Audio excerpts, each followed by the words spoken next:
Boa noite, companheiros. Estou na reunião, daqui a pouco, vou estar às 19h30, tá bom? Boa noite. Tá bom, já falei coisas aqui, valeu, um Nós abraço. estamos começando o 12º debate, debate do ciclo de financiamento de alternativas, do financiamento de alternativas do transporte público. Nós somos o Fórum de Mobilidade Urbana, fórum que se reúne há 12 anos, há quase 10 anos, em dezembro vamos fazer os 10 anos, e estamos promovendo esse ciclo porque a gente já chegou à conclusão que o passageiro sozinho não suporta mais pagar isso e a situação está muito estranha para todo mundo, que não há novidade. Esse ciclo tem o apoio do CREA-RJ, da FANRIO, da qual eu sou diretor de mobilidade, do SENGE, Sindicato dos Engenheiros do Estado do Rio de Janeiro, da CAERJ, Sociedade dos Engenheiros e Arquitetos do Rio de Janeiro, da ADUT, Associação de Defesa dos Usuários de Transporte Público, da APROGEL, Associação de Geógrafos do Rio, e da ANTP, Associação Nacional de Transporte Público. Nós vamos ouvir hoje o Valmir Lemos. Valmir Lemos, índio. Também conhecido por Índio, o Edgar Coelho e o Sebastião, do Sindicato dos Rodoviários. Para abrir, o Raul vai dar a abertura inicial, depois a gente passa para as palestras de cada um. Raul. Okay. Boa noite a todos. Obrigado pela presença de vocês. Eu vou dar primeiro algumas orientações. A primeira orientação é que eu vou pedir, por favor, todo mundo que não estiver com a palavra, desligar o seu microfone. Isso é importante, porque sempre entra um som por trás e acaba atrapalhando. Então, quem não tiver com a palavra, por favor, desligue o microfone. Quem concede a palavra é o Licínio, então não tem dificuldade para entender quem é que pode ou não pode ligar o microfone para falar. As pessoas que estiverem participando pela primeira vez desse encontro, eu pediria que escreva no chat, aqui lá embaixo, no Zoom, escreva o seu nome e a instituição que você representa. Tá? A nossa dinâmica é assim: os debatedores falam, tem um período aí de 15 minutos, né? Falam todos os debatedores na sequência, e depois a gente começa a rodada de perguntas e o debate em si.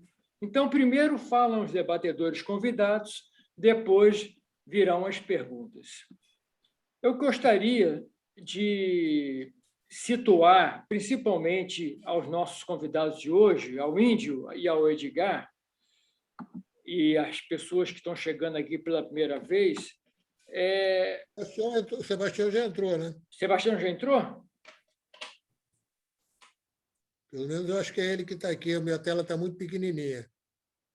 Eu não sei dizer. Pelo nome, não. Não, está com o número do telefone. É o iPhone? Bom, tudo bem. Então, olha só, gente. Esse ciclo... Eu entrei aí. Boa noite a todos. Desculpe o atraso aí, mas acabei de entrar porque eu deixei o fone desligado exatamente para não atrapalhar a reunião. Ok. Tudo bem, vamos começando agora. Obrigado. Obrigado. Bem-vindo, Sebastião. Então, vamos lá. Esse ciclo de debate sobre alternativas de financiamento dos transportes público urbano, ele já vem sendo realizado por nós, do Fórum Permanente de Mobilidade Urbana da região metropolitana do Rio de Janeiro, desde abril desse ano. Nós já ouvimos aqui as seguintes pessoas: o professor Rômulo Orrico, da COP, o professor Joaquim Aragão, da Universidade de Brasília, o deputado Hugo Leal, da Câmara Federal, que também ele é o segundo vice-presidente da Comissão de Viação e Transporte da Câmara. Já ouvimos o Delmo Pinho, ex-secretário estadual de Transporte do Estado do Rio de Janeiro. Já ouvimos o Celso Haddad, da Empresa Pública de Transporte Maricá. Já ouvimos o Paulo Roberto Guimarães, que é o presidente do Fórum e secretário do Fórum de Dirigentes Públicos de Mobilidade Urbana do Brasil inteiro. E ele também é secretário de Mobilidade Urbana de São José dos Campos, São Paulo. Já ouvimos a secretária municipal de transporte do Rio de Janeiro, a Maína Celidônio, o Murilo Leal, conselheiro-presidente da AGETRANSP, o presidente do VLT Carioca, o Márcio Anas, o diretor de engenharia da Companhia Estadual de Engenharia e Transporte e Logística Central, Igor Barria, o presidente do Metrô Rio, Guilherme Ramalho, o presidente da ANP Trilhos, que é a Associação Nacional dos Transportadores de Passageiros sobre Trilhos, que é o Gilbert Flores Filho. Ouvimos também o João Gouveia, que é o presidente executivo do Sindicato das Empresas de Ônibus da cidade do Rio de Janeiro. Ouvimos o Armando Guerra, que é o presidente da Federação das Empresas de Transporte de Passageiros do Estado do Rio de Janeiro, o Otávio Vieira Cunha, que é o presidente da Associação Nacional das Empresas de Transporte Urbano, NTU, o Marcos Bicaio dos Santos, que é o diretor administrativo da NTU, o Henrique Silveira, que é o coordenador geral da Casa Fluminense, o Rafael Calabria, que é um especialista em mobilidade urbana do Instituto Brasileiro de Defesa do Consumidor, IDEC, o Nazareno Afonso, que é o diretor nacional do Movimento Nacional pelo Direito ao Transporte Público de Qualidade para Todos, MDT, e, no último encontro, realizado agora no dia 2 de setembro, ouvimos o Ailton Brasiliense Pires, presidente da Associação Nacional de Transportes Públicos, ANTP. Hoje ouviremos o Valdir de Lemos, o Índio, que é o presidente do Sindicato dos Ferroviários da Central do Brasil, o Sebastião José da Silva, presidente do Sindicato dos Trabalhadores em Empresas de Transportes Rodoviários de Passageiros do município do Rio de Janeiro, e o Edgar Coelho, ex-diretor da Federação Nacional de Metroviários. Se eu falei alguma coisa errada, por favor, me corrijam, tá? Então, é isso. O que eu tinha a falar é isso... Só Valmir Lemos. É o índio. Valmir Lemos, eu falei. Então, considerando que o índio vai ter que sair primeiro, então vamos começar por ele para saber qual é a solução mágica que tem para o passageiro não ficar mais arcando com esses custos de transporte. E depois nós vamos ouvir pela ordem de chegada o Edgar e depois o Sebastião. Se puder, nesses 15 minutos, a gente agradece. Então, essa é ótima, a solução é ótima, hein?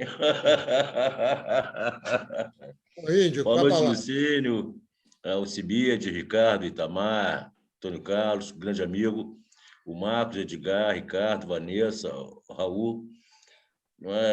Agradecer pelo espaço apresentado. As nossas dificuldades são muito grandes, né? Porque a gente acaba tendo a dificuldade de estar debatendo uma coisa que a gente elege deputados para isso, né? Infelizmente, os deputados não fazem, nós temos que levar uma proposta para eles, não só a nível de Rio de Janeiro, como a nível nacional, para que eles entendam que nos estados e em Brasília eles consigam enxergar não só no projeto eleitoral, mas sim no dia a dia, quando eles se comprometeram a defender nosso idas e vindas, a nossa mobilidade, que, lamentavelmente, a gente não vê isso, né? A gente vê passarelas aí sem ter rampa para cadeirante, a gente vê setor da supervia, que as pessoas com moleta e de cadeira não tem como, não tem acesso, tem que ser carregado nos braços, porque não tem uma proposta clara para isso, né? Não tem um projeto. É que é uma pena, né? Se tem engenheiro, tem arquitetos, era para justamente pensar nisso, mobilidade urbana. Né? E nós temos aqui a situação CPTM, que tem lá nossa base de São Paulo, né? Para a gente pegar a linha 11, 12, 13, nós carregamos mais de 3 milhões de pessoas em São Paulo, que é uma das empresas que consegue sobreviver, mas sabemos que não por muito tempo. Tanto é que o governador de São Paulo já está preparando um projeto de privatização, a qual nós vamos encarar com uma grande greve lá para barrar isso, né? E esperamos que os deputados nossos encarem isso com a realidade. Nós temos Salvador, né, que estão praticamente uma linha quase que inoperante, muito pequena. O metrô já nasceu lá privatizado, que é outra pena, né? E ver o trabalhador pagando caro por isso. Nós temos aqui a Supervia, obviamente, que a gente vai entrar no final, mas temos lá em Natal, a CBTU, também faz um trabalho incansável dos trabalhadores, com problema de segurança pública, com problema de mobilidade. A passagem não é cara porque justamente eles querem isso, alegar que vão privatizar porque a passagem não dá lucro. Que também tem proposta para isso. Temos a Paraíba, né, onde também tem a mesma dificuldade e estão doidos para acabar com os trens. Temos Alagoas, que é outra dificuldade também. E o que salva um pouquinho é Belo Horizonte e Recife, que era do metrô, que, na verdade, é trem superfície, né? Eles chamam de metrô, tudo bem, carinhosamente, mas já estão os dois setores, dois estados, já estão à beira da privatização, que são mais rentáveis, né? Seria Belo Horizonte e Recife. E a gente fica carente, né, e preocupado, porque esses debates não são feitos entre nossos pares, né? Fica entre nós aqui, parabéns que ainda temos nós aqui para debatermos sobre isso, né, nos cobrarmos, né, tentar arrumar uma saída, e seria importante que as assembleias legislativas dos estados abrissem debate, tivesse um projeto para caminhar para Brasília, chamasse os setores, né, de transporte, como tem no Rio de Janeiro aqui, o deputado Gilson Lins, né, que converse com os trabalhadores, chame os sindicatos para um debate, chame a audiência pública.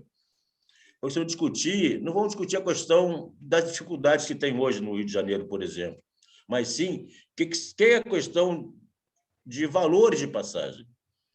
Uma pessoa com salário mínimo não tem como pagar o valor que se paga na Supervia hoje, é muito caro. É caríssimo demais. Tem muitas pessoas que ficam no Rio de Janeiro, e eu moro em Magé, a passagem aqui de ônibus é R$10 para ir, 10 para voltar, é R$20. Eles moram no Rio de Janeiro, alguns em Barra de Ponte. E aí é comum ver gente na nossa passagem de carro e falar assim, pô, lá um montão de mendigos, cracudos. Não é, não. São trabalhadores de carteira assinada que não tem como ir para casa. Ele fica sem o asseio da família, ele não tem como ir à igreja, tomar uma cerveja, um guaraná, no futebol. Por quê? Ele é obrigado a ficar no Rio de Janeiro, que não tem acesso à ida e vinda. Isso é mobilidade. Como é que um trabalhador de carteira assinada não consegue ir para casa, não consegue ver seus filhos e sua esposa, porque não tem dinheiro para ir embora? Porque o trabalhador, o empresário não paga. A passagem de ônibus é R$4, R$5. E ele fala assim, ó, tá aqui a passagem, é essa. Quer, não quer, amém. Então o cara tem que levar o feijão para a família, né? E o feijão da família vai ser o fruto de quê? Da passagem. Se ele não tiver esse valor, ele não tem como levar o feijão para casa. Então ele acaba ficando no Rio, acaba se envolvendo em algumas coisas que não deveria, mas acaba acontecendo, é natural, e é fácil para a gente cobrar isso. Mais um que está lá no meio deles, mas não é mais um, não. Foi imposto a ele esse tipo de coisa, esse tipo de relação. Ele foi obrigado a se envolver, foi obrigado a ficar fora da família porque não tinha como ir para casa. Porque senão não tem emprego. Cidade igual aqui em Bagé, não tem indústrias, né? A cidade dormitório, a cidade que a questão dos trens aqui, e agora está vindo mal a Piabetá, e até Reis da Serra não vai mais, e até Guapemirim não vai mais. Então, como é que o cara vai chegar em Piabetá quando tem trem, quando tem um tiroteio ali nas áreas comunitárias nossa comunidade, ele acaba não conseguindo atravessar, porque o tiroteio come solto, ele acaba ficando por lá mesmo. E a gente fica assim, e aí? E aí eu questiono isso, gente. Como é que nossos parlamentares não percebem isso?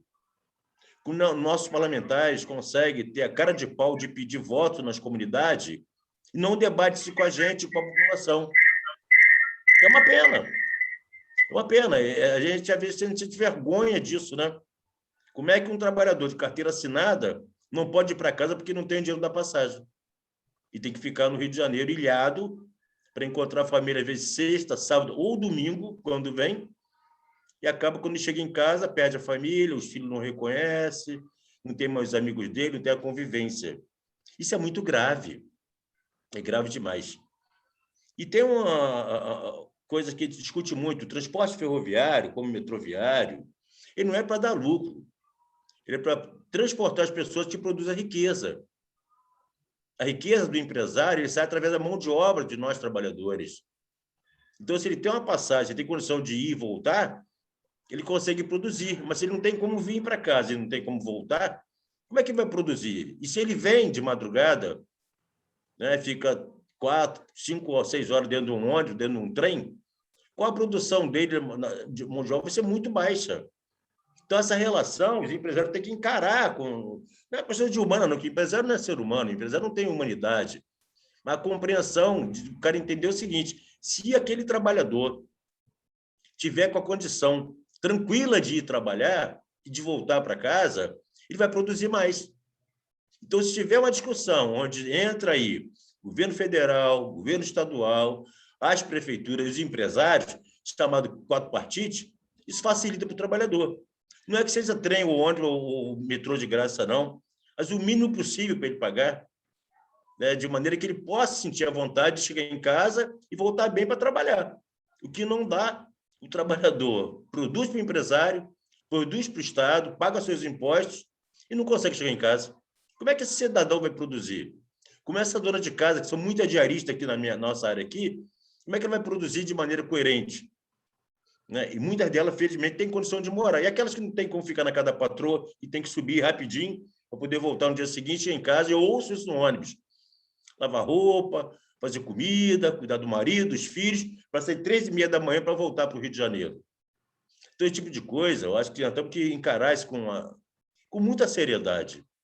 Que muitas coisas são facilitadas pela forma da má condução dos nossos parlamentares, dos nossos prefeitos, dos nossos governadores. Uma discussão onde nós possamos entender o seguinte: aquilo é cidadania, é mobilidade, a pessoa tem que saúde, a pessoa entender que aquele cidadão ali ele adquire doença dentro do transporte público nosso. Aquele trabalhador, por não ter condição de estar indo e voltando, ele se estressa, briga com a família, se separa, não educa os seus filhos de maneira decente, porque não consegue chegar em casa. Olha a gravidade dessa coisa. Então, parabenizo aí o Fórum de Mobilidade Urbana por esse debate. Né? A gente não vai se alongar, porque eu acho que o negócio é tão grave que não é questão de discurso, não, é questão de mãos a obras. E proporia a vocês que a gente fizesse essa discussão do quadripartite, levando para as assembleias legislativas, não só do Rio de Janeiro, para o país inteiro. São Paulo, Rio de Janeiro, Bahia, Recife, Salvador, todos os lugares que tenha, não só a ferrovia. Tem lugares que não tem ferrovia, que não tem metrô, mas tem o transporte público de ônibus, que o transporte é público, ele é concessão. Haja vista acontece nos ônibus do Rio de Janeiro, onde você tem várias linhas saindo do cenário. Volta e meia eu vou para Deodoro, pego o 393, volta e meia eu chego lá, não tem um ônibus. Por quê? E aí, como é que eu trabalho? Eu, tudo bem, do meu jeito, vou a pé, vou de jegue e tal, tudo bem. E o trabalhador que tem um horário para chegar, para atender o empresário lá na ponta, o português lá na ponta. Como é que ele explica que não tem ônibus? Se o empresário é o dono do ônibus e sabe que ele tirou o ônibus e que o cara se dane. O problema é seu, se vira. Tu está desempregado. Vou pegar um cara aqui vizinho daqui da minha empresa e vou alocar ele aqui. Então, gente, não vou me alongar, agradecer muito aí a participação, né? Acho que o debate é muito importante, espero que possamos ser convidados para outros momentos nessa discussão. Eu lamento e peço desculpa a você, eu tenho um outro compromisso, que estamos com compromisso também lá na MRS, mas a questão é mais no caráter operacional, né? Não é tão assim grave, mas temos que estar discutindo agora, está marcada a reunião daqui a pouco, 7h30. Mas eu fiquei muito feliz na participação e do quadro que está aí presente na mesa aí. tá? Que aí eu tenho certeza que eu vou ouvir mais um pouquinho, só vou aprender. Gente, muito obrigado, uma boa noite, um bom trabalho e obrigado pelo convite, mais uma vez. Bem, a gente é que agradece e o Fórum de Mobilidade tem reuniões semanais e depois eu vou passar a lhe fazer um convite para toda semana, se quiser vir discutir, nós estamos aqui para isso mesmo. Estaremos aí. E toda sexta-feira, inclusive amanhã, vamos ter uma reunião para isso. Seguindo a ordem aí, o Edgar agora vai nos dar a posição, aliás, a posição do que ele acha sobre o assunto e depois a gente passa para o Sebastião antes de abrir para os debates. Edgar, a palavra é sua. Obrigado, Licínio. Obrigado aí aos demais debatedores, aí aos ouvintes, de uma maneira geral. Edgar, agradeço aí ao... dá só uma licença de dar uma orientação que eu esqueci de dar no início. À vontade, à vontade. Que é, quem quiser fazer pergunta, basta escrever qualquer palavra, tipo inscrição, pergunta, lá no chat, que eu vou anotando e depois a gente já tem a ordem de quem quer perguntar. Era só isso. Obrigado. Desculpa. As perguntas vão ser feitas ao vivo e a cores, né? Tá bom.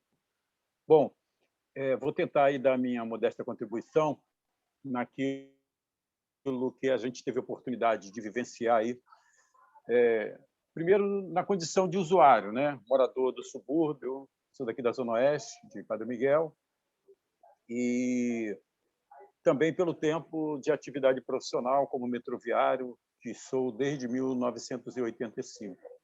Tive a oportunidade de estar presente, né, no Ministério das Cidades durante um período onde tive também a convivência, né, com esse tema bastante interessante durante algum tempo, com nomes bastante expressivos em termos de conhecimento. E assim, todo o tempo afastado, né, por conta de problemas de saúde e outras coisas e tal.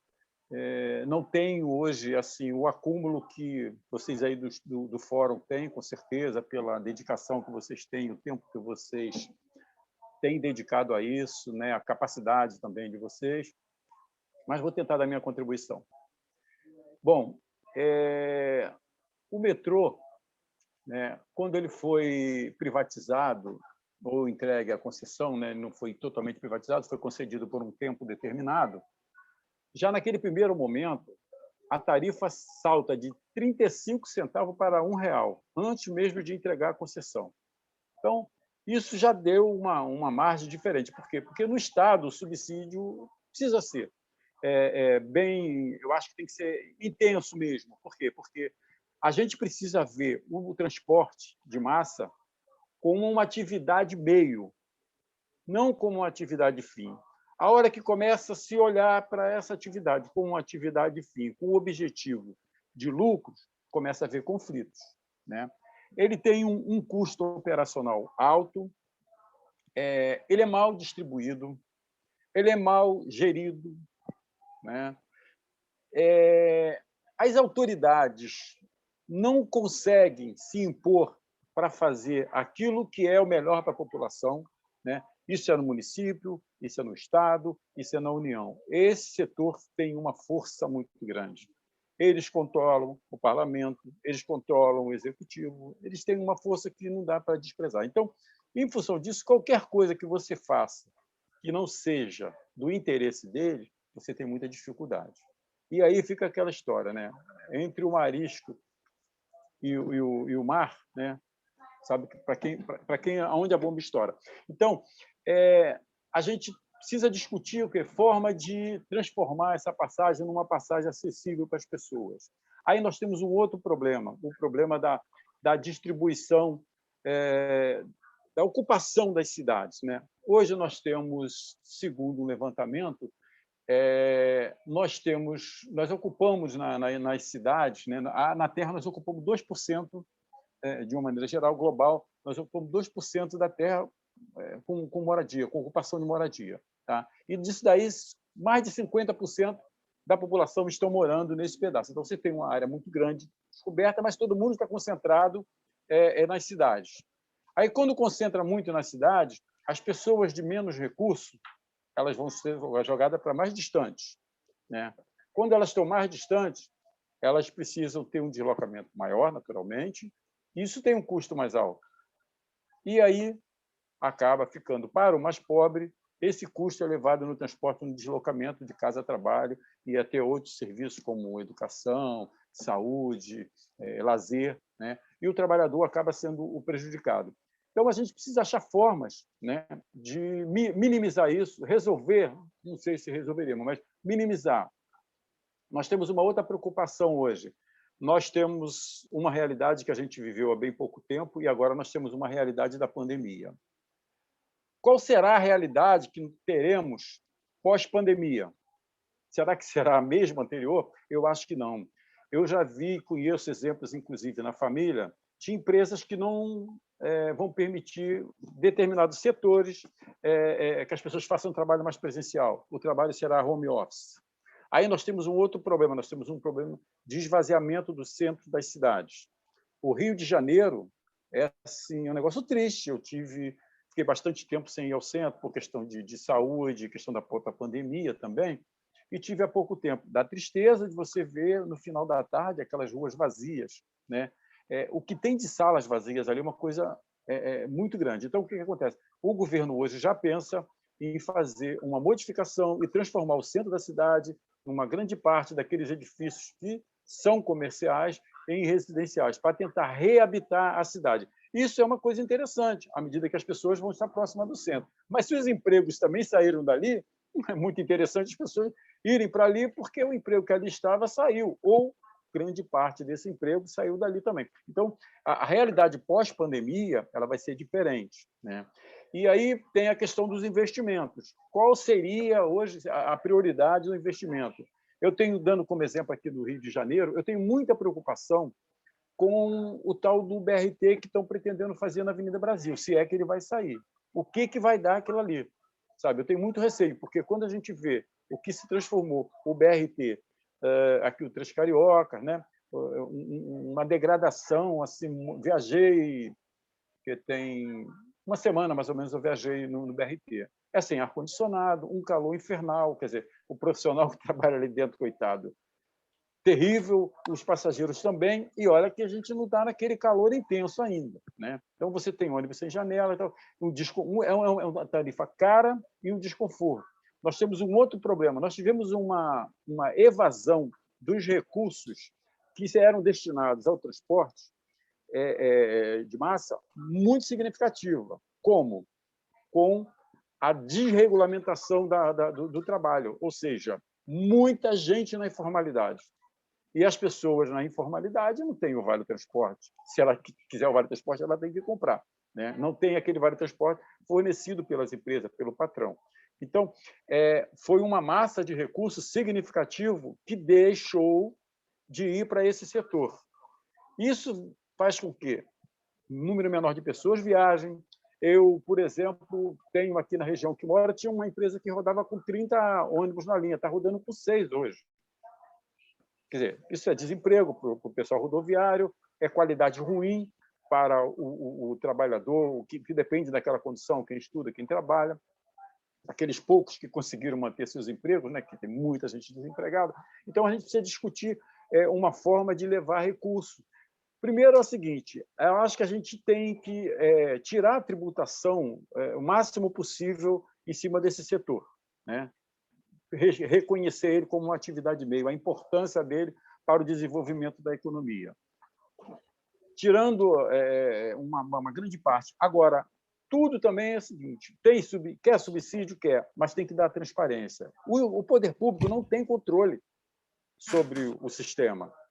E aí fica difícil, porque, por exemplo, quando o empresário chega e reclama, eu estou tendo prejuízo, eu preciso de ajuda, mas ele não quer abrir, nunca quis abrir o tal do caixa preta. Isso era uma discussão que a gente fazia no Ministério da Cidade, e assim, quando eles pediam subsídio, a gente falava assim, tudo bem, pode ter subsídio, mas a primeira coisa tem que ter transparência. E a gente nunca conseguiu isso. A prefeitura agora está licitando um sistema, está mudando o sistema aqui no Rio de Janeiro, e parece que está contratando uma empresa para fazer a gestão do transporte, né? Isso é importante, vai dar transparência. Agora, quem vai ser essa empresa? Qual é esse modelo? Eu não conheço, eu realmente não tenho detalhes. Qual vai ser esse modelo? Então, é o seguinte, eu acho que é possível, sim, o poder público financiar. E eu acho que a gente tem que financiar a partir do transporte individual, do automóvel. O automóvel é uma condição de privilégio, na maioria dos lugares, para... Desculpe aí, meu neto gritando. Então, é um privilégio para uma grande parte das pessoas. É um luxo, né? E quem quer o luxo tem que pagar com esse luxo. E se subsidiar o transporte público a partir do transporte individual, de automóvel, principalmente, né? E eu acho que é por aí. Nós temos também a possibilidade da própria prefeitura, né? À medida que você também tenha um transporte mais organizado, que você não tenha poluição, engarrafamento, você tem um ganho financeiro disso significativo. E a prefeitura poderia também subsidiar. Agora, eu acho que é fundamental a racionalidade. Para ter racionalidade, o poder público precisa se impor. Ele precisa se impor, respeitar o empresário, respeitar quem faz o investimento, quem quer fazer um trabalho decente. Acho que hoje o pessoal do setor ferroviário, o empresário do setor está muito... Acho que ele é mais sensível hoje a um diálogo, né? a uma composição de interesses. Eu não estou falando para rejeitá-los na íntegra, mas sentar para compor, mas pensando na cidade, pensando nas pessoas, porque a coisa mais importante é o ser humano, é a pessoa. Se a gente não colocar a pessoa como o centro da discussão de tudo, aí fica complicado. Aí a gente vai ficar pensando só em patrimônio, só em dinheiro. Então, assim, eu acho que o momento é um momento de reflexão. E a gente precisa saber, eu acho que até agora ninguém sabe, ainda não vi ninguém que pelo menos mostrasse qual será a nossa realidade pós-pandemia.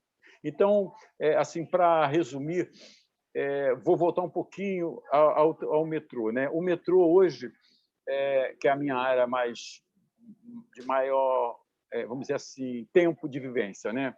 O metrô hoje está transportando aí quase 50% daquilo que transportou anteriormente. A gente tem aqui, só como exemplo, no metrô, o projeto do metrô é um arranjo, uma gambiarra. A gente brigou muito para que isso não acontecesse, mas, infelizmente, o governo, principalmente o senhor Sérgio Cabral, não ouviu a sociedade, não ouviu os técnicos do setor e impôs ao sistema um arranjo, né? Um arranjo muito ruim. Você tem, por exemplo, tem essa questão também, você gasta e gasta mal. Nós temos, por exemplo, a estação de Ipanema, você tem 2 estações, poucas pessoas sabem disso. Você tem 2 estações. Uma é inútil, uma é dinheiro jogado fora, pelo menos uns 500 milhões que foi jogado fora. O que se poderia fazer com 500 milhões? Tá? Perguntar, mas a maioria das pessoas passam batido.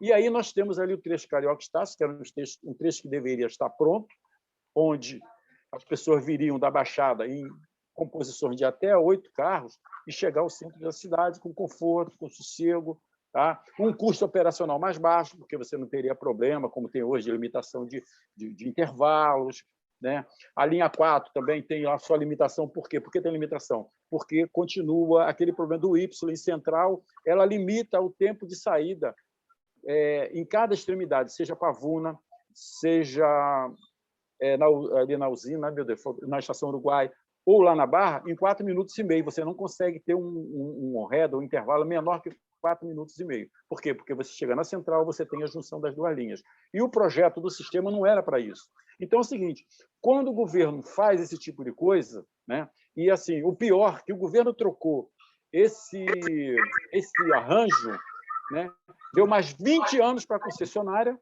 em troca desse arranjo, que foi uma coisa maléfica para o sistema.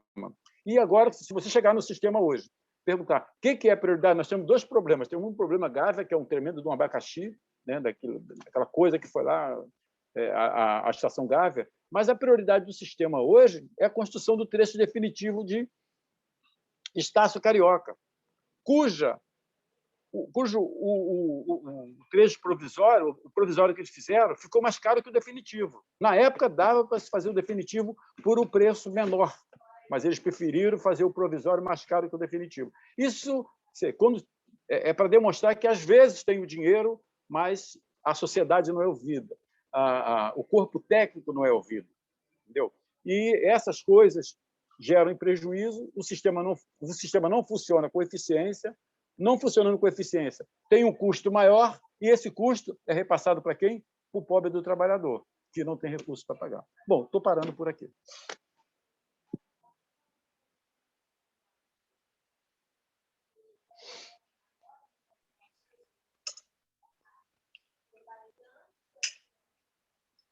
Está sem som, Pode prosseguir Licínio. aí.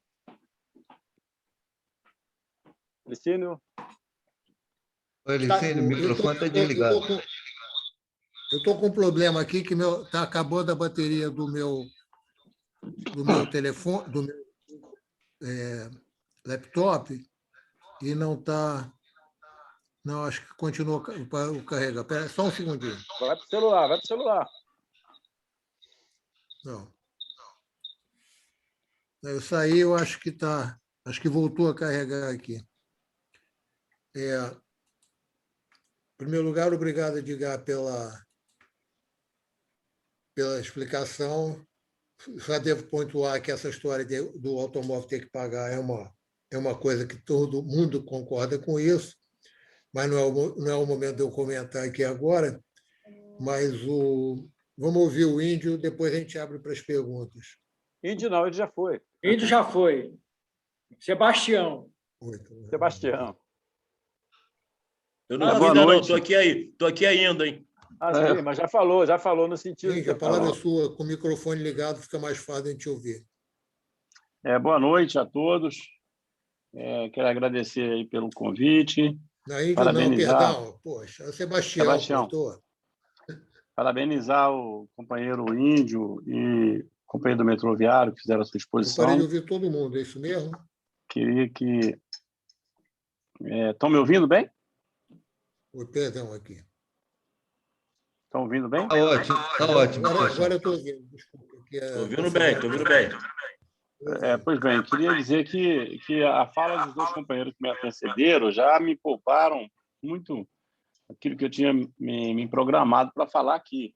Eles fizeram um diagnóstico com muita precisão do caos que se encontra o transporte público no Brasil e deram um destaque uma visão muito apurada da situação do Rio de Janeiro.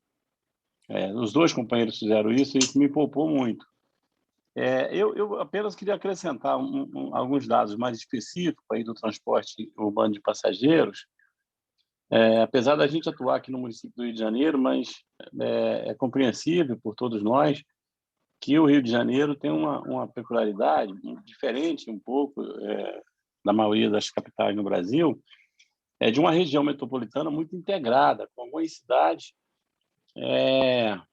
do deslocamento muito normal do trabalhador que vem da Baixada Fluminense, de Niterói, trabalha no Rio, ou mora no Rio, trabalha nesses outros locais. Ou seja, o transporte ele tem um diferencial muito grande na questão da integração do Rio de Janeiro com a região metropolitana. Agora, o que eu entendi, e eu acho que é muito interessante essa discussão ser muito bem aprofundada, é a gente tentar fazer um diagnóstico, não da situação atual, da crise, do que era o transporte e do que é hoje, mas entender o que realmente está acontecendo. Alguns companheiros abordaram um tema que eu acho da maior importância. Enquanto se pensar na passagem, no lucro e não pensar no passageiro, as coisas ficam um pouco complicadas. Mas eu queria, para acrescentar no debate, não ser repetitivo, colocar aí para os companheiros que estão à frente desse trabalho maravilhoso, acho que da maior importância para todos nós, que nós precisamos fazer um diagnóstico mais profundo do financiamento que existe hoje no transporte público. A gente conseguiu criar, na legislação brasileira, um arcabouço jurídico de que o empregador ele tem que financiar o deslocamento, trabalho residência, trabalho é do seu empregado. E a lei limita que o máximo que ele pode descontar do salário desse trabalhador é 6%. Então, é evidente que a gente tem uma distorção, né, do que significa 6% para um trabalhador que ganha salário mínimo, né? E também qual foi a válvula de escape que os empregadores encontraram para poder não cumprir a lei nesse aspecto. Eu ouvi muito bem o companheiro Chogueira falar sobre isso, com toda a razão. Isso tem acontecido realmente, aquilo que ele denunciou aqui. Mas qual é o dispositivo que precisa ser feito se esse modelo vai permanecer do empregador para bancar parte? Eu acho que não é justo também ele bancar tudo, mas bancar parte do custo do seu empregado, no seu deslocamento, trabalho, casa, trabalho. E aí, quando eu falo da integração da região metropolitana do Rio de Janeiro, a gente sabe o impacto que isso tem na empregabilidade da cidade do Rio de Janeiro, né? O empregador ele vai optar por um empregado que vai usar uma passagem só, não vai pagar uma passagem da região metropolitana para cá, né? E aí acontece o que o companheiro falou, o trabalhador muitas vezes ele coloca o endereço de um parente, de alguém próximo do emprego que ele vai arrumar, dá aquele comprovante de residência, porque ele sabe que ele deu o comprovante de residência que ele mora em Austin, o cara da Barra não vai dar um emprego para ele.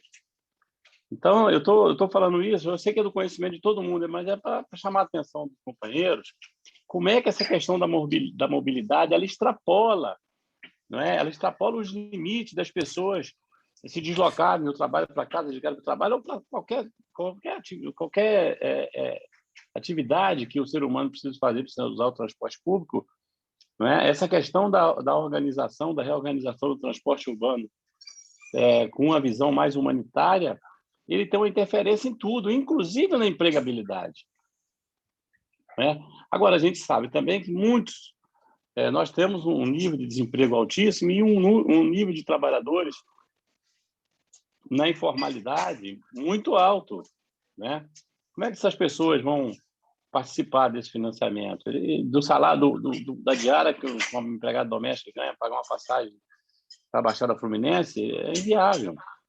Então, essa questão do custo é uma questão que precisa realmente ser debatida e que precisa encontrar uma fonte de custeio.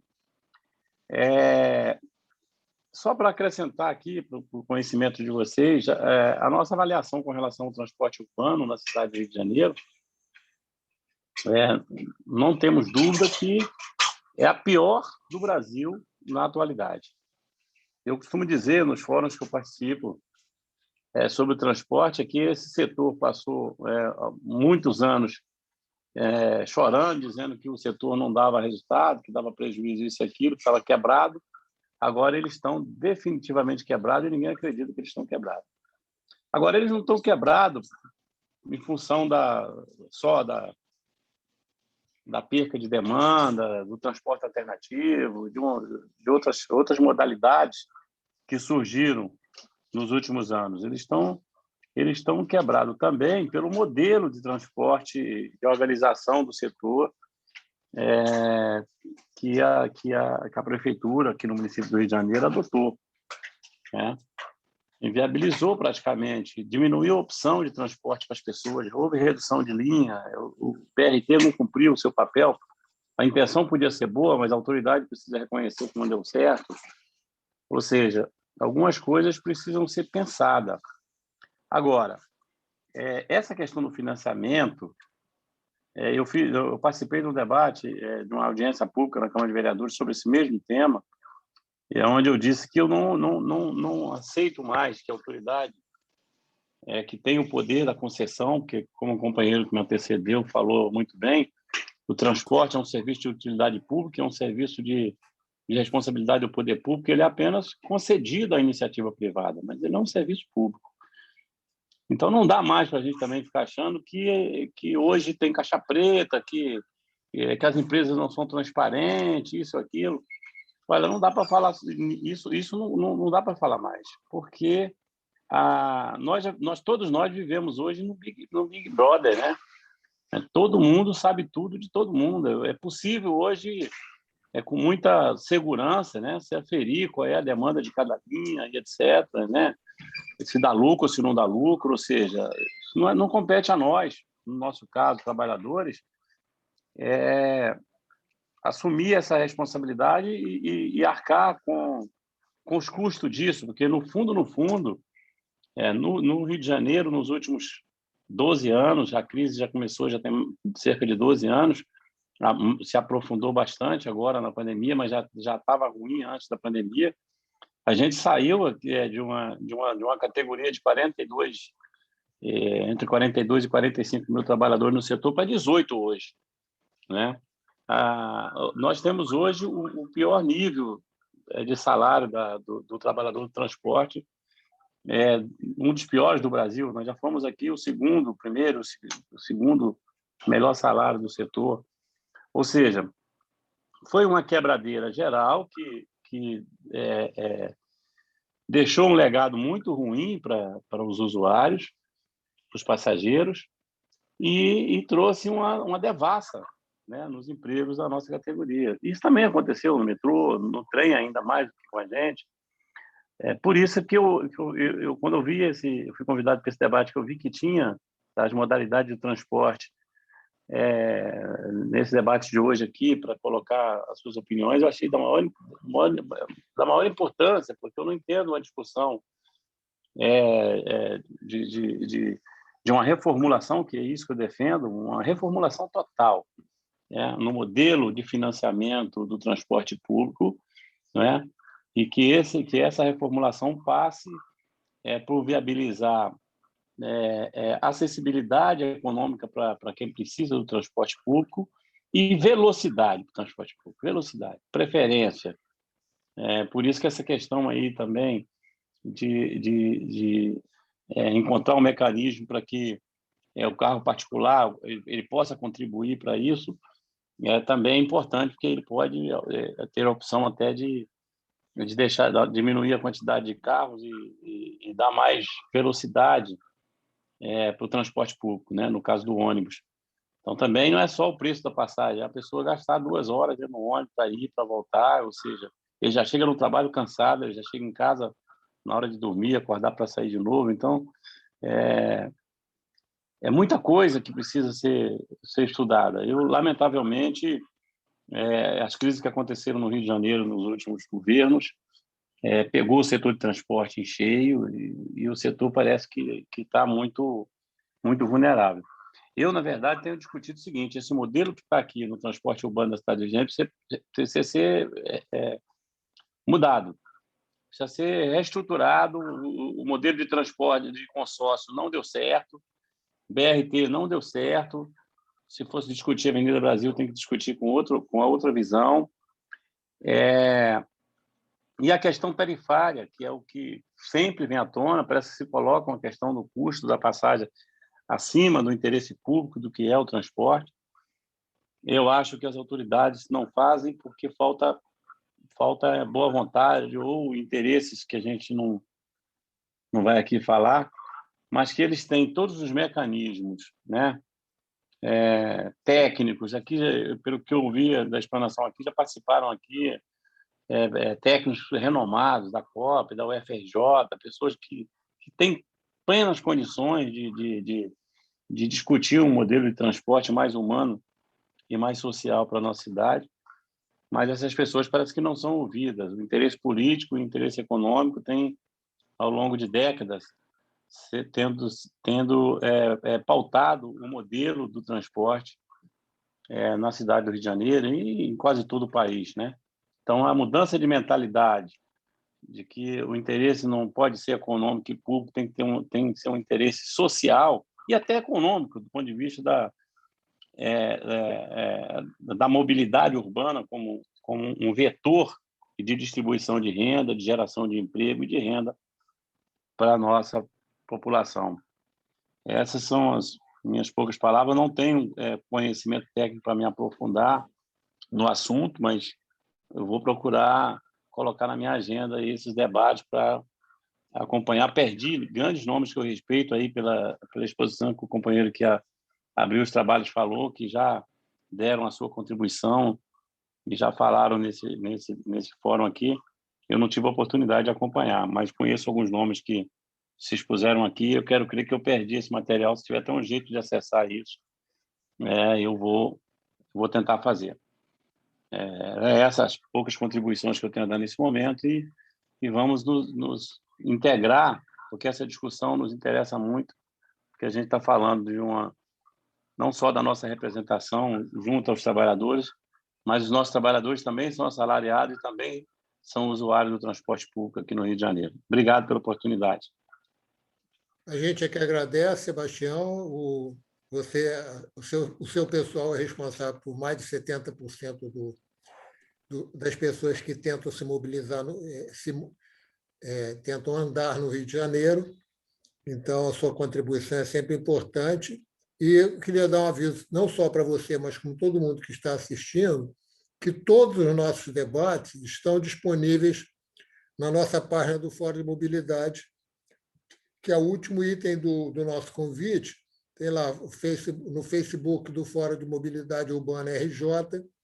Qualquer debate você pode ver lá, todos eles estão disponíveis, como esse aqui estará ainda hoje, mais tarde, quando acabar, a gente bota no ar.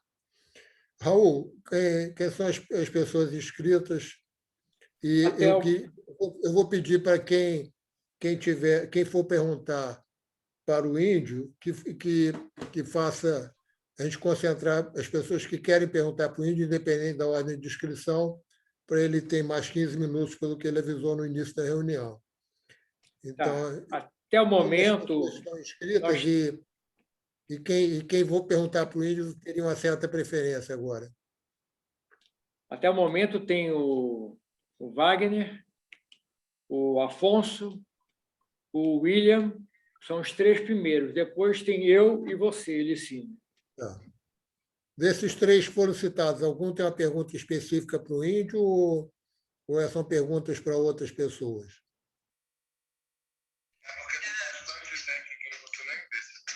Eu tenho uma pergunta para o Índio.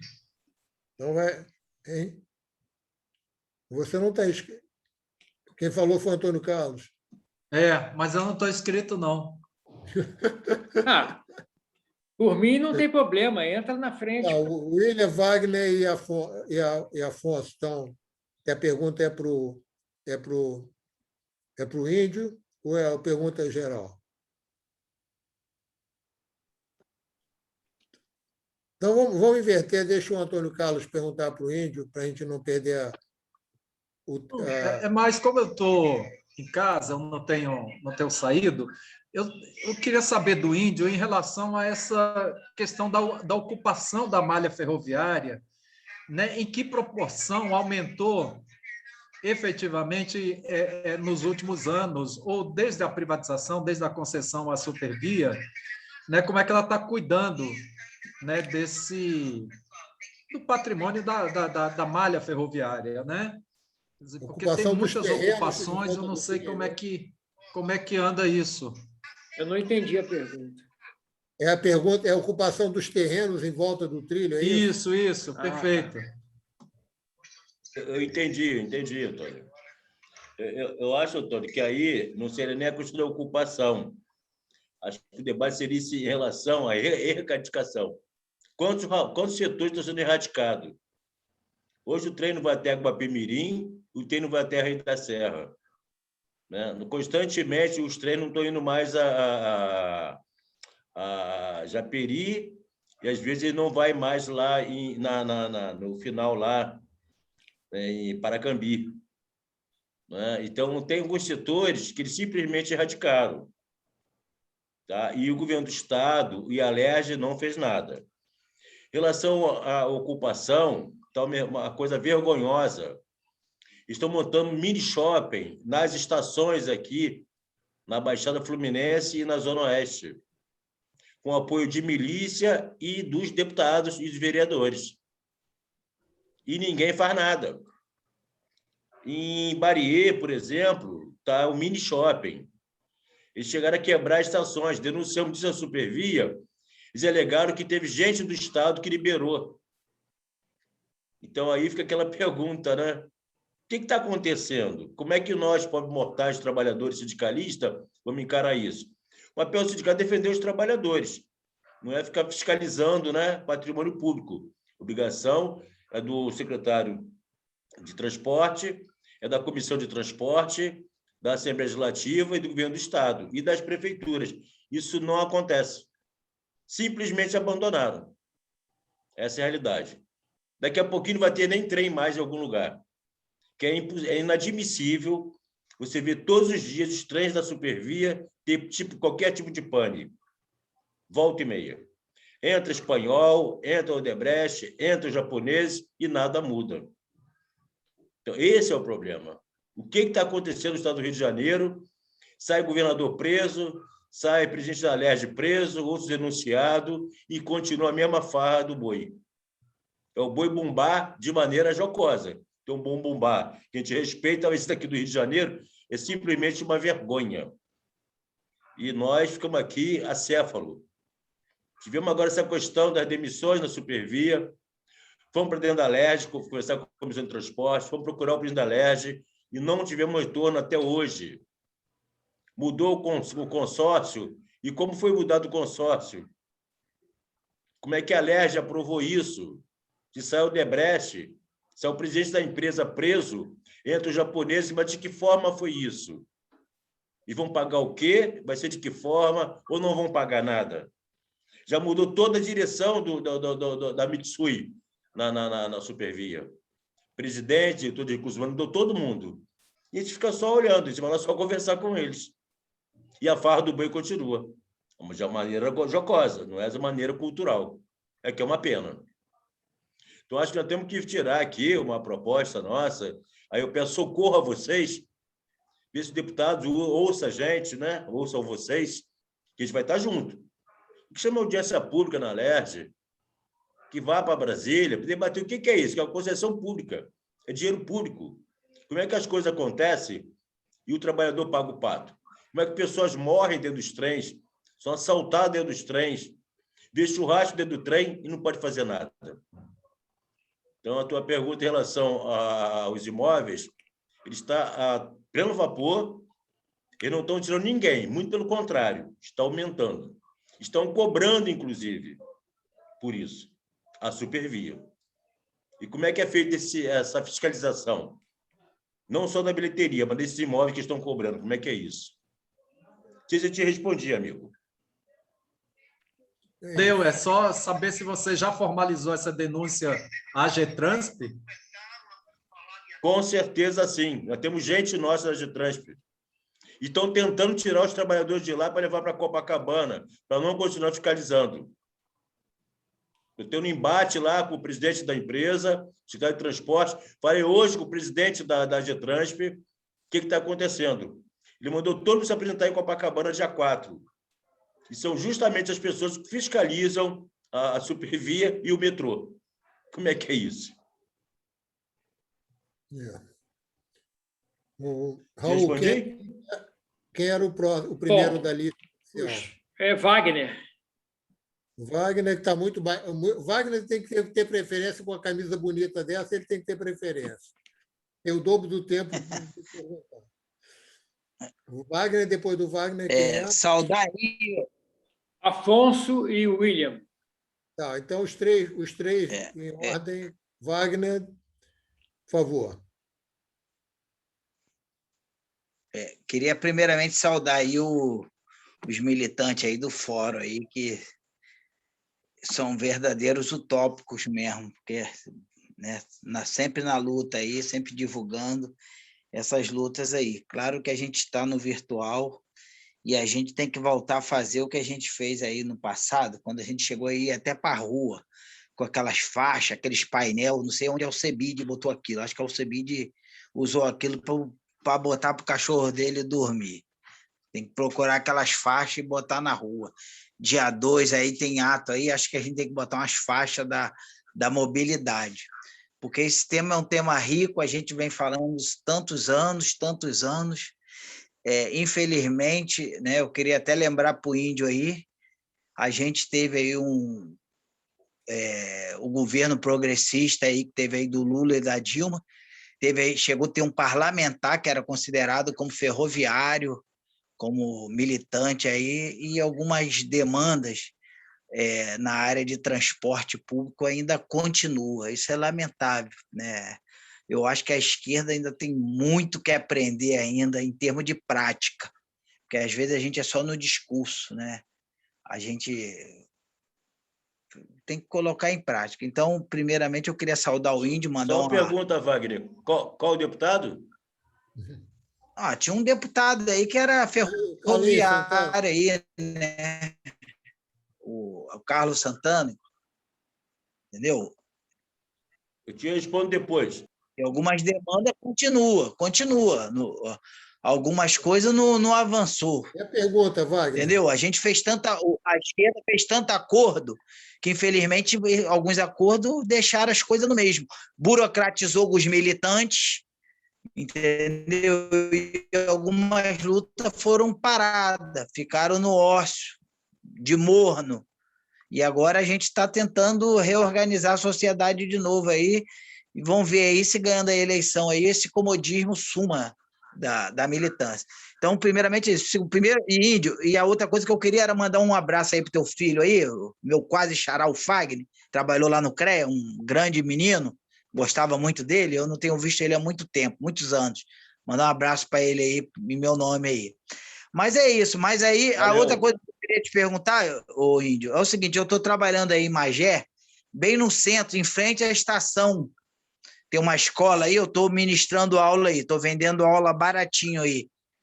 E eu estou ouvindo lá, estive olhando lá alguma coisa no site da prefeitura, que o prefeito lá, o Cosolino lá, montou um grupo de trabalho que ia tentar, junto com o prefeito, acho de Guapimirim, ia tentar revitalizar esse trecho do trem. Se isso realmente é verdade, se for verdade, eu acho que cabe até o fórum fazer um debate mais amplo disso, convidá-los aí para um debate, essas coisas todas. E é isso. Agora, a outra coisa é isso, a questão do... O país está vivendo uma conjuntura, não é só o país, é agitalismo, é um rearrumação do capitalismo mundial, dessa globalização, entendeu? Que os banqueiros poderosos, né, os senhores da guerra, do petróleo, do dinheiro mundial, ele faz esses arranjos aí. Então, pode ser que no futuro eles realmente tragam investimento para o Brasil de novo. Fala tanto aí no trem-bala do Rio a São Paulo, fala tanto aí no metrô Niterói, Rio, São Gonçalo, há mais de 200 anos.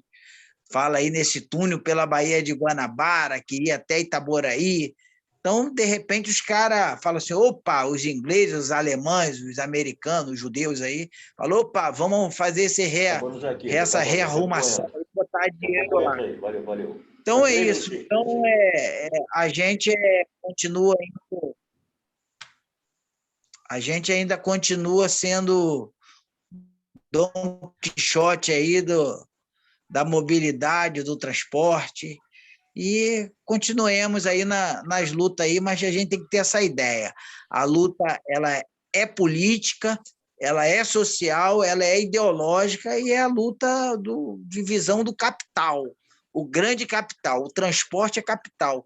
O empresário de ônibus, se ele não estiver ganhando dinheiro no ônibus, ele pega aqueles milhões que está lá na empresa de ônibus, ele vai botar em outro lugar, entendeu? Ele vai botar em outro setor que está dando lucro, porque é assim que funciona o capitalismo, entendeu? Vai configurando a paisagem, a relação de trabalho, a relação sociedade-natureza, e o transporte não está longe disso, né? E a gente sabe que o governo que está aí é um governo ultra neoliberal, entendeu? É um governo que acredita nos grandes investidores, que vai ser a salvação do nosso Brasil, né? Infelizmente, o Rio de Janeiro aí vendeu a SEDAI, está com caixa Rio de Janeiro. Barganha política e a sociedade vai arcar com a externalidade, como sempre arcou de tudo. E é difícil a gente organizar essas massas aí que o Índio falou, que são trabalhadores, mas o cara, para economizar, às vezes, R$20, ele dorme na calçada porque ele tem que estar lá no dia seguinte, no labor, 7 da manhã, e não dá para ele sair, né, da periferia da cidade factral de madrugada, igual eu saio, às vezes, daqui de Maricá para ir dar aula em Magé. Entendeu? Mas é isso, é a sobrevivência, Agora, a gente tem que botar o bloco na rua, tem que levar faixa. Dia 2, todo mundo tem responsabilidade de estar na rua, convocar, convencer corações e mentes, porque a única saída para a gente ter esse embate é o povo na rua. Se a gente botar aí 10 mil, tem um impacto, 100 mil, 1 milhão, sonhar com isso. E a questão do transporte vem a reboque de outras coisas, vem de habitação, educação, saúde, entendeu? E o capital está fazendo sua rearrumação territorial, entendeu? Periférica. O Brasil não pode ser apenas tech, o Brasil não pode ser apenas pop, o Brasil não pode ser apenas agro. Lamentável que o setor de transporte, a gente perdeu empresas aí que investiam em transporte, construção, essas coisas. É isso. É isso. Bom, obrigado. Posso responder, Cílio? Tá, vamos botar as outras perguntas primeiro agora. Oi? Vamos primeiro botar as outras perguntas aqui. Você fica à vontade, quando é a sua hora, Andy, fica... Não, eu queria responder o companheiro, pode ser? Deixa ele responder, porque ele tem que sair. Eu sei. Então, vai lá, Andy. Pode ser? Não, primeiro, agradecer o Wagner por lembrar do meu filho. Ele hoje é professor de Educação Física, né? Obrigado pela lembrança. O moleque hoje já está com duas academias. Mas eu queria voltar em relação ao tema do companheiro Carlos Santana. Eu não tenho procuração do companheiro Carlos Santana, mas o companheiro Carlos Santana sempre foi o lutador junto com os ferroviários. Ele sofreu, e não estou defendendo ele aqui como candidato, não, defendendo como amigo e pelo que ele fez. Ele foi represário no partido porque justamente conseguiu trabalhar a questão salvar a rede ferroviária federal com os aposentados e pensionistas. Então, ele lutou muito contra a privatização, lutou muito contra a estadualização, né, da questão da CBTU para a Supervia, né? Então, o Wagner talvez não esteja bem informado, mas eu sempre procuração do companheiro Carlos Santana, eu defendo o companheiro, porque eu sei da luta, tanto é que sábado ele estava lá em Deodoro, uma reunião com os aposentados e pensionistas da ativa, em 3 horas de reunião para discutir e defesa dos trabalhadores em relação à refé, aos 9%, e a questão de algumas ações que estão sendo empreitadas. Então, Carlos Santana eu defendo. Parceiro, amigo, companheiro. Tá? Em relação à questão... Ele, inclusive, participa aqui com a gente, do Fórum da Mobilidade. Minha crítica não é o Carlinhos. Eu que você falou, amigo. Em relação à ferrovia, Wagner. Coloquei que a gente tinha... Eu estou falando em relação à ferrovia, Wagner. Outra situação eu não sei. Eu falando em relação à ferrovia, ele sempre nos ajudou. Em relação à prefeitura de Magé, Wagner, não tem como responder nem te ajudar, porque eu votei contra esse prefeito. Eu não sou cosolino. Tá? Eu não votei nele, e ele sabe disso, que eu falei para ele que não ia votar nele. E como não tenho preso com ninguém, eu falo abertamente. Eu não votei e não voto nos cosolinos. Em relação à questão que fala com os companheiros aí, Edgar, e outro companheiro falou em relação a desconto de carro, eu sou contra, que o Carlos Santana defendeu a CID em Brasília e o dinheiro foi para outro lugar. A CID era para ajudar no transporte público. O Antônio Carlos defendeu isso lá também, ajudou bastante, o Raul Debon e outros companheiros, né? E acabou isso indo para o outro, pegou outros caminhos. Então, a CID não é discutir só a CID, não é só impostos. Impostos para quê? Nós temos que acabar com os impostos. Eu tenho que fazer com que os governadores, os prefeitos, né, e o governo federal, os empresários, paguem por isso. E empresário, o companheiro Sebastião, não está tão ruim assim, não. Eles compraram uma empresa de fora. Estão investindo agora em farmácia, em outros setores. Então, a questão é no Rio de Janeiro. E como aqui ficou muito visualizada a questão do Barata e Companhia e o Lavouras, eles mudaram de outra região. Mas eles não estão quebrados. Quebrados estamos nós. Por exemplo, a CCR tem mão deles também, que tem a questão dos pedágios no país inteiro, tem a questão que eles querem comprar agora a CPTM, eles estão na Ponte de Niterói, eles estão nas barcas, tem um dedo deles na Supervia. Então, os empresários não quebram, eles mudam de situação. Quem quebra os trabalhadores, quem perde emprego os trabalhadores, quem fica sem salário, sem saúde e que não educa os filhos são os trabalhadores. O empresário jamais vai quebrar. Quando vê que o negócio está ruim, eles mudam. Tipo pirâmide. Aqui está vazando, vão para outra. E eles mudam. Não conseguiu mandar, não. Gente, eu sinto muito, eu queria ficar mais tempo para aprender com vocês, mas eu tenho outro compromisso. Estão me ligando aqui direto. Forte abraço a todos. Qualquer coisa, Lucílio, se tiver alguma pergunta aí, pode anotar que depois eu respondo, se for o caso, sem nenhum problema, mas só que eu tenho outro compromisso. Tá legal. Foi muito agradável estar junto com vocês. Antônio Carlos, um abraço. Itamar, Raul. Valeu, um abração aí. Felicidade, paz e boa luta para nós. Valeu. Até a próxima. Um abraço. Até a próxima. Valeu. Raul, quem é que é agora, Raul? Afonso. Vai lá, Afonso. Depois é o William. Boa noite, o Índio, o Edgar, que nos puseram aí a situação do Rio de Janeiro. Elogiar o bigode do Edgar, que eu não conhecia, essa novidade. Bom, pegando um pouco das falas de vocês também, a minha ideia aqui é colocar para vocês o seguinte: o Índio e o Edgar falaram do sistema que já foi privatizado. Eu vou falar do meu, que está em vias de privatização, e a zona que está essa porra toda, que continua do mesmo jeito, entendeu? Que não muda nada. Com relação ao que foi colocado aí, inclusive com relação a custo de passagem, de trabalhador morar longe, etc., tem um outro custo disso, que é o tempo de deslocamento, não é? A questão da velocidade, porque o cara demorar 3, 4 horas para chegar no serviço, ida e volta, isso é uma carga pesada para o cara que já ganha pouco e ele imobiliza a vida dele toda no trabalho e no transporte. Basicamente, ele chega em casa para dormir. Quando chega, né, e quando não fica na rua, igual a gente está vendo muito isso em São Paulo, provavelmente no Rio também, o cara fica na rua porque o custo é alto e o tempo para ele levar até chegar em casa é muito grande, não é? Isso é um comentário que eu gostaria de fazer. Outra pergunta foi com relação à malha ferroviária nacional, tá? A malha ferroviária nacional, segundo uma declaração que houve do Bernardo Figueiredo alguns anos atrás, tá? Hoje, pelo que ela é utilizada, hoje nós estamos na mesma dimensão da virada do século XIX para o século XX, gente.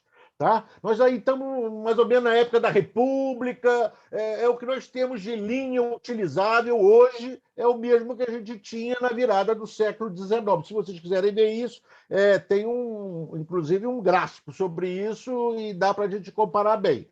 Não é? Então, eu acho que isso é um outro absurdo. Não é? Você, num país continental igual ao nosso, a gente está derrubando isso aí para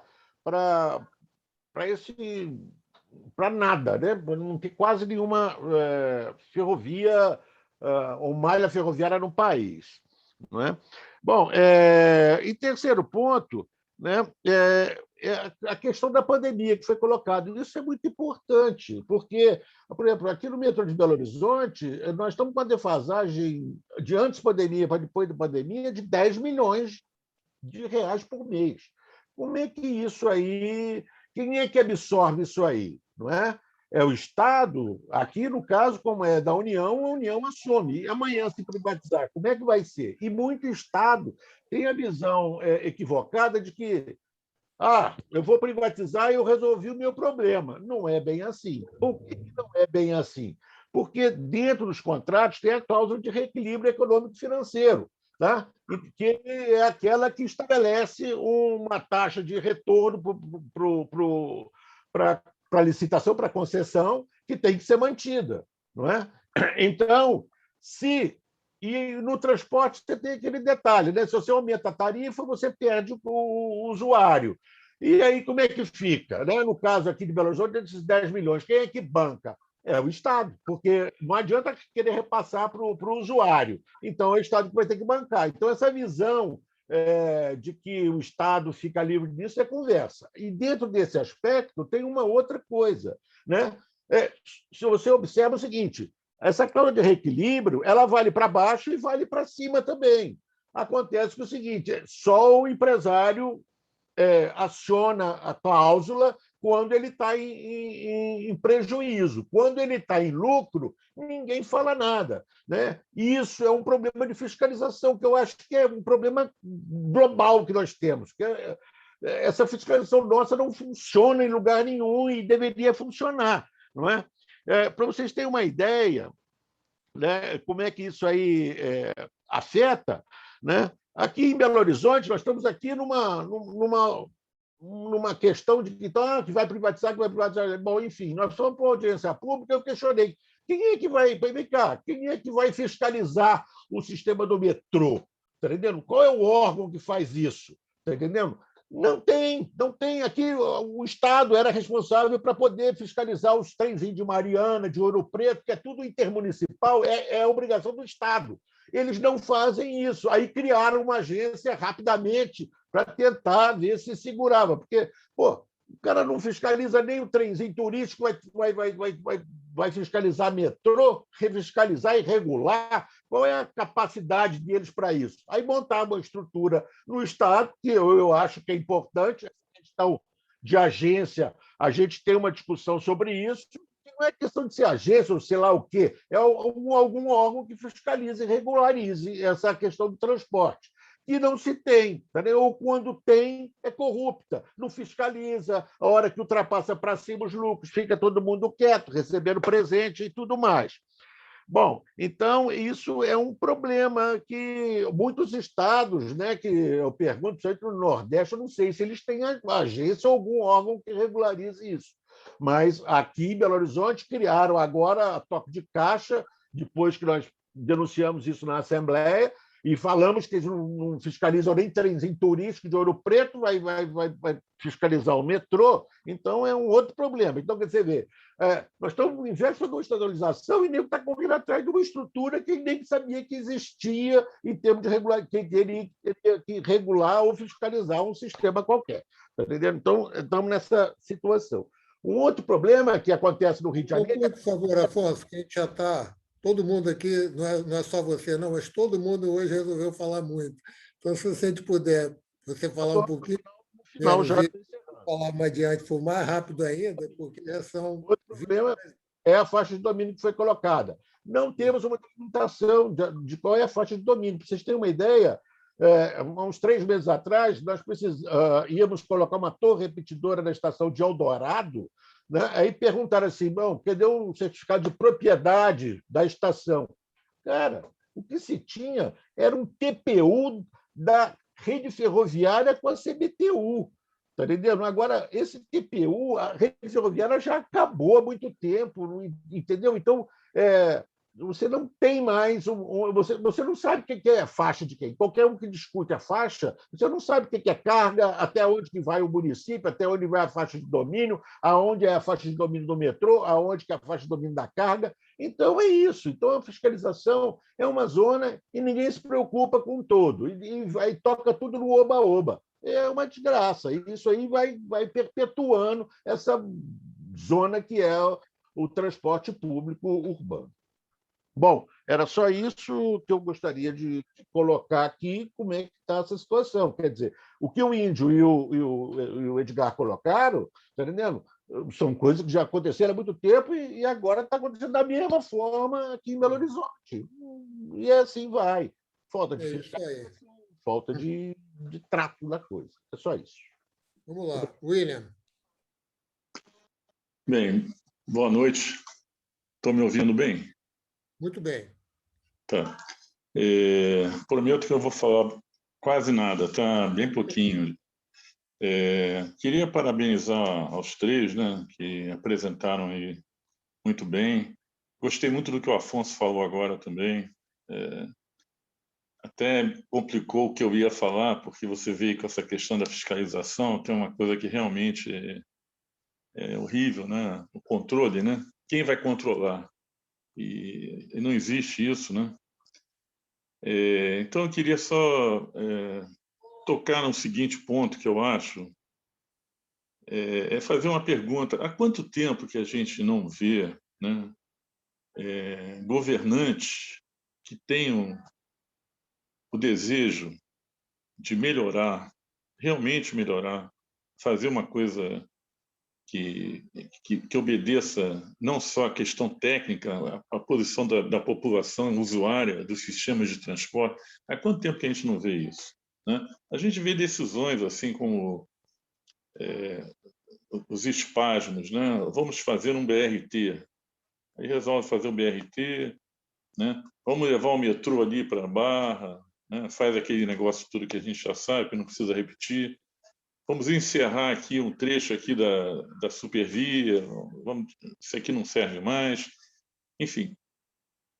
Aí eu digo o seguinte: há quantas décadas que a gente não vê uma coisa que possa ser levada em consideração e que possa prosseguir em outros governos? Eu não sei, nem eu estou fazendo uma pergunta que eu não sei responder, né? Eu me lembro de 1978 no metrô. Eu estava lá no metrô. O que eu mais escutava era o seguinte: o metrô não é para dar lucro, né? Lucro indireto, essas coisas todas. Então eu sempre ouvia isso, né? E os transportes também. Uma pena que o Índio saiu, que ele, no final da fala dele, na resposta dele para o Wagner, ele falou da questão dos automóveis, né? Que eu queria falar para ele o seguinte: o Brasil tem pouquíssimos automóveis, né? Em comparação à população nossa de 220 e tantos milhões de habitantes, se você for ver, a gente tem muito pouco. Automóveis, vou falar assim, veículos, né? Vou incluir motos também. O Brasil tem pouco. Se você for ver, Estados Unidos tem 350 milhões de habitantes, eles têm 400 milhões de veículos nos Estados Unidos. Aqui é muito pouco. Eu diria até, por isso que eu queria falar, quem não está aí, você dizer assim, cabe mais carro? Cabe mais carro. O problema não é caber carro ou não caber carro, né? A questão é que é tudo feito de uma dimensão errada, essa coisa toda. Isso não é uma discussão para vir o caso. Mas no caso de uma cobrança, acrescentar uma cobrança a quem adquire, a quem tem um veículo, qualquer veículo deveria existir, para que isso aí servisse de algum fundo que seria controlado, né, Afonso? Seria algo fiscalizado e utilizado no setor dos transportes em geral. Da mesma maneira que, por exemplo, no caso agora do Rio de Janeiro, vou puxar para o nosso estado aqui, eu acho que todo mundo do setor de turismo ligado no Rio de Janeiro deveria pagar uma taxa para os transportes, para ser utilizado nos transportes no Rio de Janeiro. Eu estou dando o exemplo do turismo, eu poderia dar outros exemplos, mas eu acho que isso deveria ser colocado, entendeu? Porque eu não acho justo, porque na minha concepção, eu às vezes eu sempre digo uma fala. Eu sou amigo do Edgar, né? Então o Edgar está me ouvindo, ele vai me defender se algum dia falar mal de mim por causa disso. Eu sempre repito a mesma coisa. Eu sou um cara privilegiado. Eu dei sorte de nascer no Leblon, moro no Leblon até hoje. Não sou rico, o Edgar sabe que eu não tenho dinheiro nenhum. Eu não tenho automóvel, ando só de bicicleta, enfim. Mas eu sou um cara privilegiado nesse aspecto. Eu tenho 2 estações de metrô no meu bairro, não sei o quê. Então eu posso falar, eu tenho direito a falar. Às vezes as pessoas falam, o cara mora no Leblon, está falando isso. Mas eu acho o seguinte: essa questão toda da mobilidade dos transportes passa pela insensibilidade. Não existe sensibilidade. Não existe a noção do sujeito que depende do transporte, não é só para trabalhar. Não é só a questão do trabalho. Se não houver mobilidade, para qualquer situação, a pessoa fica inferiorizada. E é isso que eu digo sempre. É a maneira de mostrar bem, você é pobre. Como não tem mulher aqui, né? Você é fudido. Tem sim. Então, desculpe. Você é pobre, você mora longe, você não tem como nem se deslocar para levar um familiar que está passando mal para um hospital, entendeu? Sem contar que vai chegar no hospital, vai ser uma desgraça. Então, esse tipo de coisa, eu já vejo isso como uma barreira, e diria até proposital, entendeu? Então, se não houver uma mudança nessa mentalidade, sabe? Os técnicos estão aí, as pessoas preparadas estão aí que sabem tudo a respeito. Mas acontece que nós não temos um canal. E esse canal e tem que vir das ruas, eu concordo. Tem que vir das ruas, a gente tem que se manifestar, essa coisa toda. Mas acontece, isso aí é uma questão social que tem que ser resolvida. Não tem cabimento uma pessoa que vem lá de longe levar 3, 4 horas para chegar no trabalho, como o Índio falou. Quem vai... Eu repeti hoje na postagem do fórum isso, uma postagem que eu fiz. Quer falar pouco, né? Não, já estou terminando. Então, o que acontece? Não tem cabimento. E outra coisa que eu ia falar, a pessoa fica num transporte de qualidade, não tem o menor problema, Afonso. Veja bem, você pega um trem em Paris, anda 1 hora num trem de Paris para vir trabalhar, aliás, nos arredores de Paris, você vem trabalhar em Paris, é um trem de qualidade. Você vem sentado num conforto total, ninguém vem em pé, entendeu? Aí dá prazer de você fazer isso. Agora, você vir num ônibus, ou seja lá o que for, durante 2 horas, espremido como o Edgar pegou o BRT no outro dia, não tem ar-condicionado, não tem nada, não tem condição. O trabalhador se sente inferiorizado. Esse é o problema. A gente tem que mudar isso. Temos que mudar. Que dinheiro tem demais. O que não falta é dinheiro para tirar daqui e dali.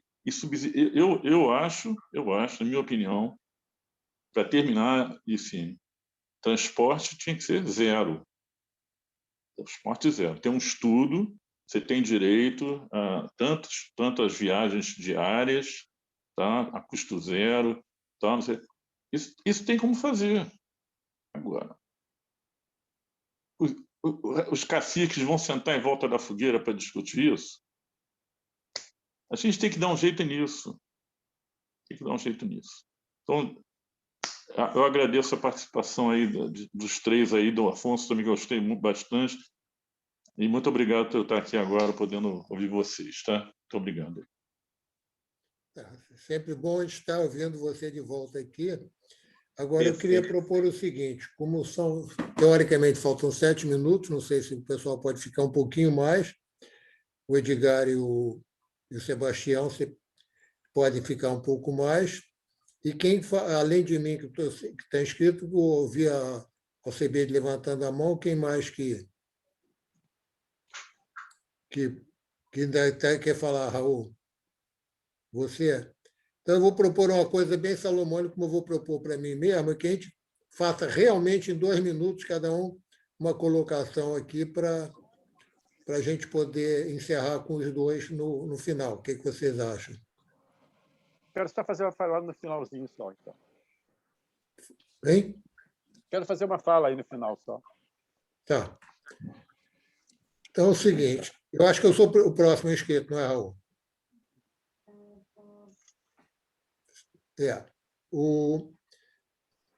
A questão de você usar a cidade, ontem eu aprendi uma coisa sobre o uso dos carros, que é uma comparação feita muito interessante.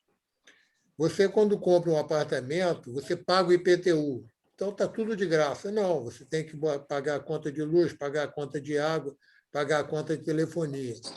Então, as pessoas que compram carro e pagam IPVA acham que pagar IPVA tem direito a qualquer coisa. E não, tem que pagar a gasolina e tem que pagar para usar a rua também.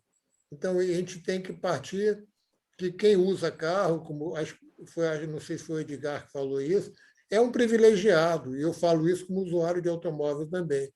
Então, se você quer ter o privilégio de estar sozinho, ocupando um espaço de 10, 15 metros quadrados na rua, você tem que pagar por isso. Então, esse é o comentário que eu faço, lembrando que você tem a luz de graça na rua? Não. Você paga numa conta você paga numa conta de luz a sua taxa de contribuição, da mesma forma que a gente usa o elevador de graça, não, alguém paga por isso. Então, eu concordo totalmente com o William, que a gente não precisa pagar transporte, a cidade tem que pagar por isso. O próximo quem é, Raul? Raul. Então vai lá, chama o Raul. Chama o Raul. Eu vou reduzir muito o que eu ia falar. Vou falar apenas o seguinte: esse ciclo de debates ele tem um objetivo.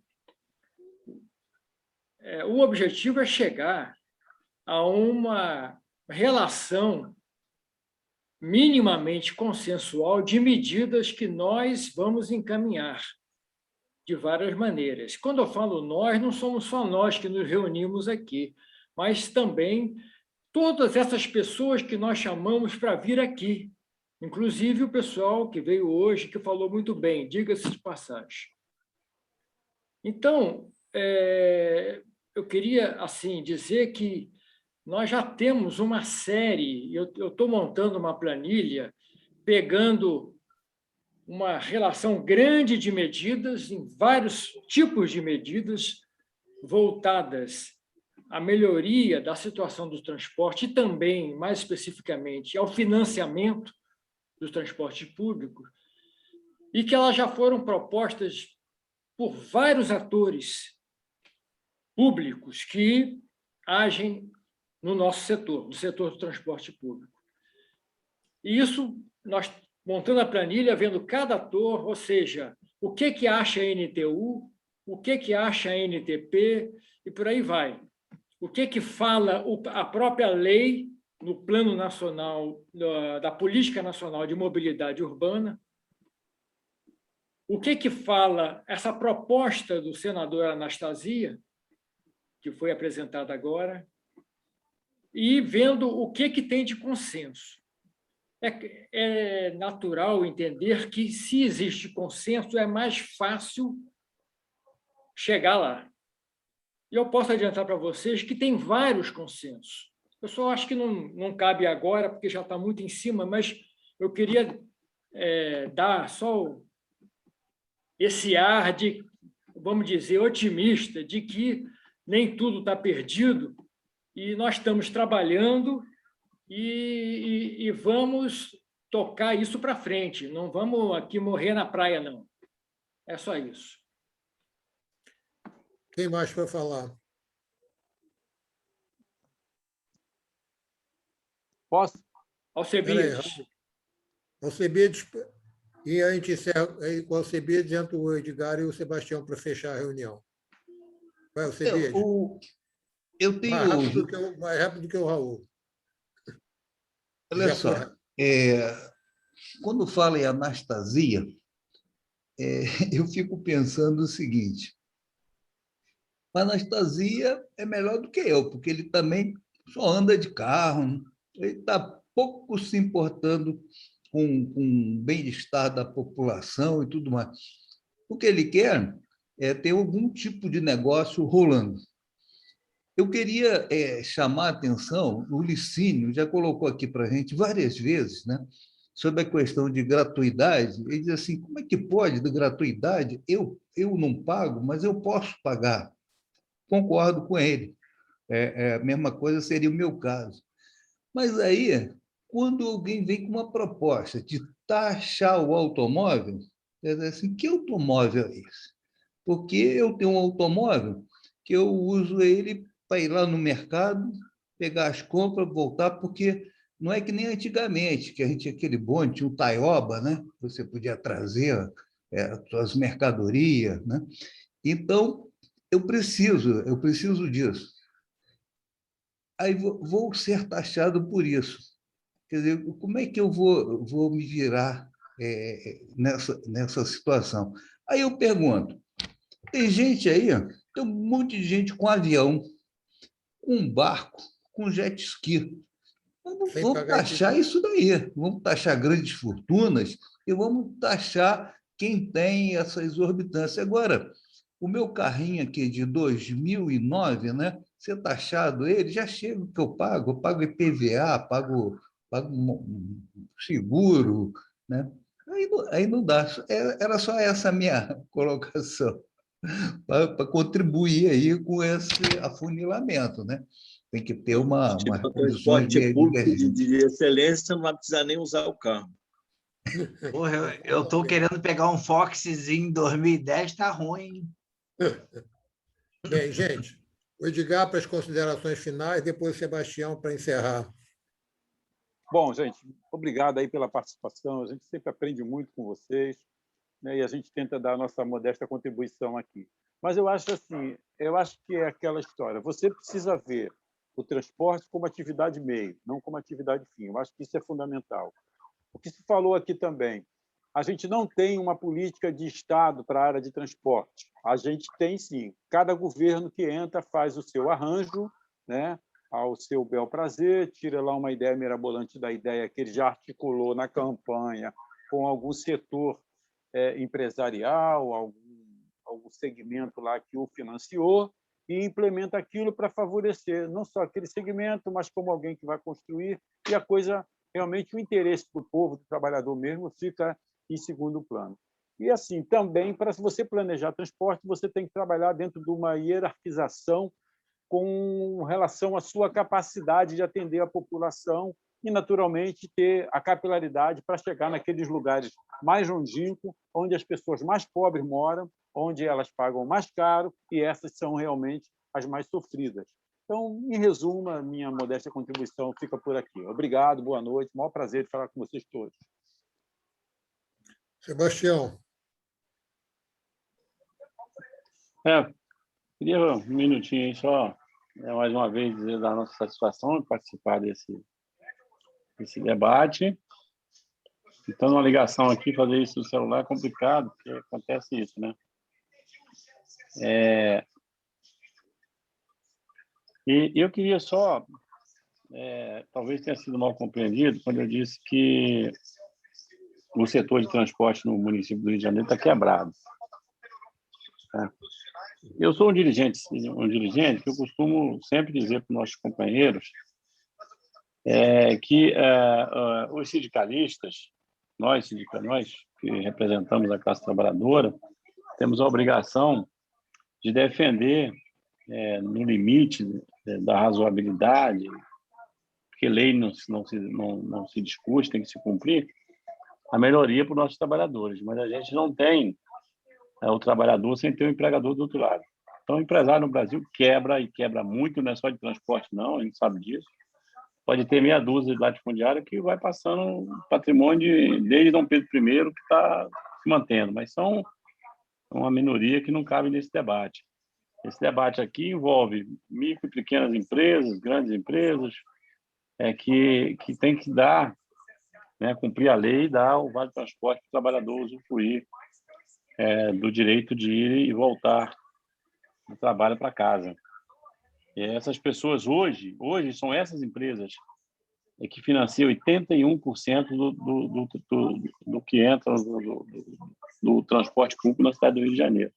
81% dos passageiros que viajam no ônibus, né, já que o ônibus transporta quase 60% da população do município, são detentores de vale transporte. A queda significativa está por causa do desemprego, porque nós poderíamos ter mais 3, 4 milhões de pessoas empregadas usando desse transporte subsidiado pelo seu empregador. Mas os empregadores também quebraram. Então, o momento, essa discussão, eu sempre disse que, e onde participo, gosto de deixar isso muito, muito bem posicionada, essa é uma discussão de mobilidade urbana que tem que ter visão social, né? E responsabilidade do poder público, porque esse é um serviço de utilidade pública. Eu até digo aos nossos rodoviários que nós somos servidores públicos terceirizados, né? Nós transportamos a população do Rio de Janeiro. Por acaso, o nosso empregador hoje, o governo deu a concessão para alguém explorar, tá certo? Mas nós somos serviços, inclusive, estamos enquadrados na lei de serviços essenciais, não só a gente, como metroviário, como ferroviário, nas leis de serviços essenciais, lei específica, inclusive, na hora de fazermos as nossas campanhas salariais. Então, é importante a gente... por isso que eu fiquei fascinado com esse debate que está sendo travado aqui, com essas sugestões, Porque nós estamos discutindo muito além do que é a relação capital e trabalho entre os nossos empregados, nossos trabalhadores que nós representamos, que nós somos trabalhadores e os empregadores do nosso setor. Nós estamos discutindo uma proposta de mobilidade urbana para a nossa cidade, para a nossa economia, para a nossa população de um modo geral, e não só para as categorias que nós representamos. Por isso que eu acho que esse fórum aqui tem uma contribuição e, com certeza, ao final, dará uma contribuição muito grande para um tema de muita importância para todos nós e para o Brasil inteiro, e não só para o Rio de Janeiro. Muito obrigado e eu fico honrado de participar desse debate. E prestamos um direito constitucional, né? Também. O serviço, assim como a saúde e o transporte também é um direito individual. Raul, você queria acrescentar mais alguma coisa? Eu posso fechar? Bem, então eu queria agradecer mais uma vez ao time, os trabalhadores no setor que nos aqui honraram com a presença, convidando a todos para continuar nas nossas reuniões. Nós temos sempre, mais ou menos cada 15 dias, nós temos um debate, e, além disso, toda sexta-feira, tem um som aberto aí, por favor. Toda sexta-feira nós temos uma reunião normal que também todos são convidados a participar. O nosso ciclo de debate sobre alternativas ao financiamento do transporte público é promovido pelo Fórum Permanente de Mobilidade Urbana da região metropolitana do Rio de Janeiro, que é uma união entre a FANRIO, Federação das Associações de Moradores do Município do Rio, e da DTRL, Divisão de Transporte e Logística do Clube de Engenharia. Nós temos, para esse debate, o apoio, obviamente, do CREA, da FANRIO, também do CREA-RJ, do SENGE-RJ, da CAERJ, a DUT-RJ, a Progel e da NTP. Então, convidamos a todos que queiram nos acompanhar, estamos à disposição e muito obrigado.